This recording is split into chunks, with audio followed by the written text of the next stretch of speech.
Bab 742. Sona Tuoba. Saat ini, wajah semua orang di keluargaan sehitam batu bara. Apa-apaan? Sander Ye memandang pengunjung itu dan tersenyum tanpa mengucapkan sepatah kata pun.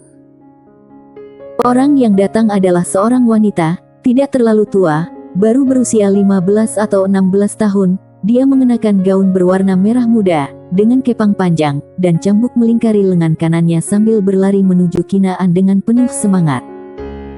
Ketika dia mendengar perkataan Kinaan, wanita bernama Yayah Tuoba berkata dengan acuh tak acuh, "Apa yang kamu takutkan? Sander Ye tidak ada di sini. Lagi pula, kamu sering mengatakan dia jahat." Kinaan tiba-tiba berlari ke arah Yayah Tuoba dan menutup mulutnya, berhenti bicara. Setiap orang, wajah semua orang di keluargaan juga menjadi lebih gelap. Kenapa orang dari keluarga Tuoba ini begitu gila? Saat ini, Yayah Tuoba juga menyadari ada yang tidak beres. Dia melihat sekeliling, dan akhirnya matanya tertuju pada Sander Ye. Saat dia melihat Sander Ye, dia langsung penasaran, "Pria tampan, siapa kamu?" Sander Ye tersenyum dan berkata, "Sander Ye yang kamu sebutkan." Astaga! Mata Yayah Tuoba melebar dan dia melompat, kamu. Sander Ye tersenyum dan berkata, "Ada apa denganku?" Yayah Tuoba memutar matanya dan terjatuh ke belakang. Sander Ye terdiam. Orang ini ternyata berpura-pura pingsan. Saat ini, pagoda kecil tiba-tiba berkata, "Tanyakan padanya apakah leluhur dia ada yang bernama Sona Tuoba." Biarpun Sander Ye sedikit bingung, dia tetap melakukan apa yang diperintahkan.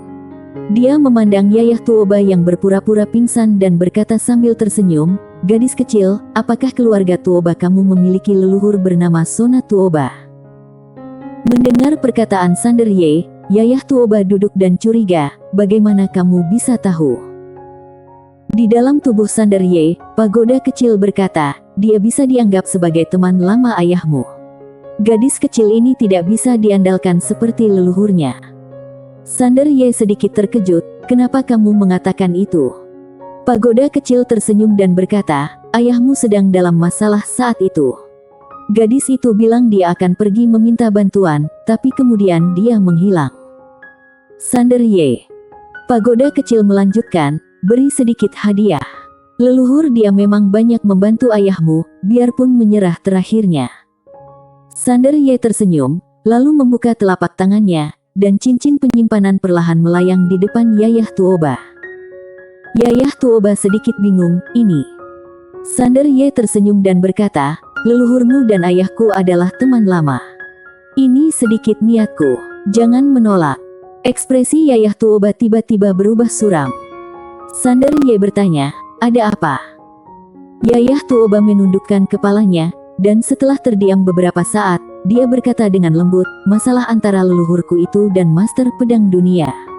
Ketika leluhurku kembali ke keluarga, dia meminta bantuan anggota klan, tetapi anggota klan tidak setuju. Tidak hanya itu, mereka juga takut leluhurku akan melibatkan keluarga jadi mengurung dia." Sander Ye mengerutkan kening. Yayah Tuoba berkata dengan sungguh-sungguh, "Leluhurku itu mengalami depresi karena hal ini. Biarpun Master Pedang Dunia kemudian selamat dan sehat, leluhurku malu untuk bertemu, dan akhirnya meninggal dalam depresi. Keluarga Tuoba juga takut menyinggung Master Pedang Dunia, jadi kami merahasiakan masalah ini." Sander Ye terdiam, dia tidak menyangka akan menjadi seperti ini. Pagoda kecil tiba-tiba berkata dengan lembut, "Tuan muda seharusnya pergi lihat-lihat saat itu." Master Pedang Dunia kemudian kembali ke negara Qi beberapa kali, tetapi dia tidak pernah pergi ke keluarga Tuoba. Sayang sekali. Sander Ye juga cukup emosional, hidup ini sangat tidak terduga. Sander Ye memandang Yayah Tuoba, dia menunjuk sedikit. Dan gumpalan pedarik tiba-tiba jatuh ke alis Yayah Tuoba. Wajah Yayah Tuoba penuh dengan keraguan, "Apa ini?" Sander Ye tersenyum dan berkata, "Ini adalah sinar dari jiwa pedangku. Di saat-saat kritis, kamu bisa memanggilku." Mendengar perkataan Sander Ye, semua master dari keluargaan di lapangan tiba-tiba menunjukkan tatapan iri. "Panggil Sander Ye." Ini setara dengan Yayah Tuoba yang tak terkalahkan di alam semesta Guanxuan. Terlebih lagi, setelah Akademi Guanxuan mendapat kabar tersebut, mereka pasti akan menjaga Yayah Tuoba secara diam-diam. Dengan kata lain, masa depan Yayah Tuoba akan mulus, seperti curang. Yayah Tuoba berkedip, apakah hanya bisa dipanggil sekali? Sander Ye tersenyum dan berkata, berapa kali kamu ingin memanggilku?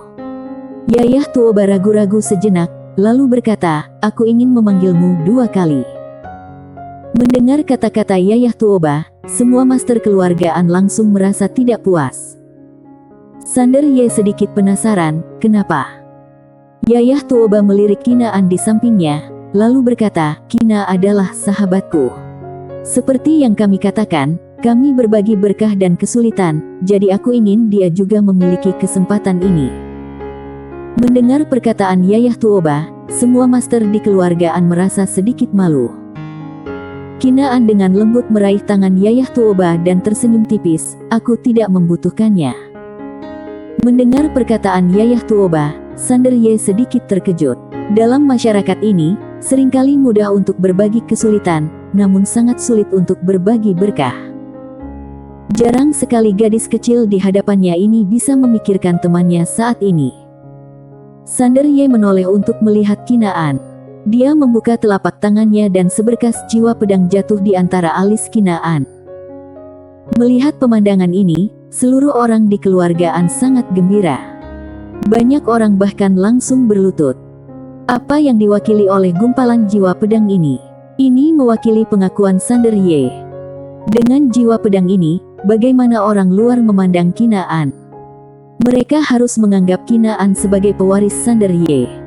Mulai sekarang, siapa yang berani menindas keluargaan? Sander Ye mungkin tidak berpikir terlalu banyak, tapi keluargaan akan melakukannya, karena bagi Sander Ye, itu hanyalah jiwa pedang kecil, tapi bagi keluargaan, itu bukan hanya jimat penyelamat nyawa Kinaan, tapi jimat penyelamat keluargaan. Sander Ye tersenyum dan berkata, aku berharap bisa bertemu kamu di Akademi Utama. Setelah mengatakan itu, dia menggandeng Grace Nalan dan berbalik untuk pergi. Akademi Utama. Orang master dari keluargaan dengan cepat memberi hormat lagi. Yayah Tuoba melihat ke kejauhan dan berkata dengan lembut, dekan ini berbeda dari yang aku pikirkan. Kinaan mengangguk, memang. Saat dia berbicara, dia melihat ke kejauhan, tatapan kompleks muncul di matanya. Faktanya, ketika dia mengetahui bahwa Sander Ye akan menonton tes seni bela diri, dia lebih gugup daripada orang lain, karena dia tahu bahwa kalau dia ingin mengubah nasib dirinya dan keluargaan, dia harus mendapat juara pertama dan bergabung dengan Akademi Utama. Untuk mendapatkan juara pertama, dia secara alami percaya diri. Tapi dia juga tahu bahwa selama pria itu mengucapkan sepatah kata, dia dan keluargaan bisa dikutuk. Apa yang tidak dia duga adalah pria ini benar-benar berbeda dari apa yang dia pikirkan. Dia tidak hanya mendapatkan juara pertama, tetapi juga diberi banyak manfaat. Dekan Akademi Guanxuan. Mata Kina perlahan tertutup. Pada saat ini, dia tiba-tiba punya tujuan. Bergabung dengan markas Akademi Guanxuan. Lindungi alam semesta Guanxuan. Di jalan, Sander Ye dan Grace Nalan berjalan perlahan. Negara Qi, Kota Qing. Sander Ye melihat sekeliling, ini adalah tempat di mana ayahnya pernah tinggal. Karena Master Pedang Dunia, Kota Qing tidak mengalami transformasi apapun selama bertahun-tahun, dan semuanya tetap apa adanya. Kota Qing juga sangat makmur, karena banyak sekali orang yang datang mengunjungi tempat ini setiap tahun. Bagaimanapun, ini adalah tempat di mana Master Pedang Dunia dilahirkan. Di kedua sisi jalan menuju keluarga Ye, Sander Ye dan Grace Nalan menemukan bahwa ada banyak kultivator pedang yang duduk bersila. Alasan kenapa para kultivator pedang ini datang untuk berlatih di tempat ini sangat sederhana, karena Master Pedang Dunia berasal dari tempat ini. Kultivator pedang yang luar biasa keluar dari tempat ini. Ini jelas merupakan Feng Shui berharga. Banyak orang yang mempercayai hal ini. Sander Ye melihat sekeliling dan berkata dengan lembut, teman-teman, hanya kalau kamu berhasil, orang lain akan memahami masa lalumu dan mendengarkan cerita kesulitanmu. Saat dia berbicara, dia menggelengkan kepalanya dan tersenyum. Saat ini, tiba-tiba terdengar suara dari samping, posisi ini milikku. Sander Ye keluar dan tidak jauh dari gerbang keluarga Ye, dua pendekar pedang sedang memperebutkan posisi. Keduanya bertarung sengit dan hampir menghunus pedang. Sander Ye sedikit bingung, apakah keluarga Ye peduli dengan hal-hal ini? Grace Nalan menggelengkan kepalanya dan tersenyum, mungkin tidak bisa mengendalikannya. Sander Ye mengangguk, ya. Sambil berbicara, keduanya berjalan ke pintu keluarga Ye. Saat mereka melihat Sander Ye dan Grace Nalan mendekat, salah satu kultivator pedang berpakaian putih tiba-tiba menjadi waspada. Apa yang kamu lakukan? Sander Ye tersenyum dan berkata, kunjungi keluarga Ye. Kultivator pedang putih itu mencibir, apakah ini pertama kalinya kamu ke sini? Sander Ye berpikir sejenak dan kemudian berkata, kedua kalinya. Kultivator pedang berbaju putih berkata pelan, apakah menurutmu keluarga Ye akan mengizinkanmu masuk? Berhentilah bermimpi. Orang yang berdebat dengan kultivator pedang berbaju putih adalah seorang kultivator pedang berjubah linen. Dia juga melirik ke Sander Ye dan kemudian berkata, saudaraku, kami semua ingin memasuki keluarga Ye, tapi ini tidak mungkin. Jangankan kami, bahkan anggota keluarga Ye tidak bisa dengan bebas memasuki halaman tempat tinggal Master Pedang Dunia. Sander Ye tiba-tiba menyadari bahwa alasan kenapa dia bisa masuk ke keluarga Ye adalah karena dia dibawa oleh Kirana Ye dari keluarga Ye. Kirana Ye. Memikirkan hal ini, Sander Ye tidak bisa menahan tawa.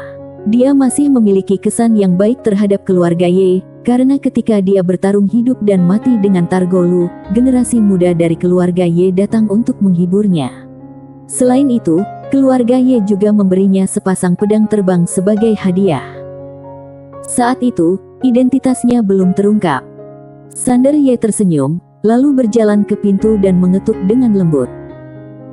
Melihat pemandangan ini, ekspresi dari kultivator pedang berjubah putih dan kultivator pedang berjubah linen tiba-tiba berubah dan mereka dengan cepat mundur. Sander Ye sedikit bingung, apa yang kalian lakukan? Kultivator pedang berjubah putih berkata dengan suara yang dalam, apakah kamu gila? Keluarga Ye sudah mengatakan bahwa mereka tidak akan peduli kalau kamu duduk di luar berlatih, tetapi kalau kamu berani datang mengganggu, mereka tidak akan bersikap baik. Sander Ye berpikir sejenak dan kemudian berkata, teman, kamu masih harus mengandalkan dirimu untuk mempraktikkan ilmu. Kamu bisa menetapkan satu orang sebagai idola, tetapi kamu tidak boleh berlebihan. Kalau berlebihan, kultivator pedang berbaju putih itu tiba-tiba berkata dengan marah, apakah kamu mempertanyakan keyakinan kami? Sander Ye. Kultivator pedang berbaju putih sangat marah. Dia berkata dengan marah, kamu tidak tahu apa-apa tentang ilmu pedang. Tahukah kamu bahwa setelah kita datang ke sini untuk berlatih, ilmu pedang kami sudah meningkat pesat. Setelah berlatih di sini, Master Pedang Dunia tampaknya menemani kami. Tahukah kamu perasaan itu? Sander Ye. Kultivator pedang berjubah linen di samping juga berkata, seorang kultivator pedang tanpa keyakinan adalah menyedihkan. Saat dia mengatakan itu, dia melirik ke arah Sander Ye, tidak masuk akal bagi orang sepertimu untuk bisa menikahi seorang istri. Bersambung.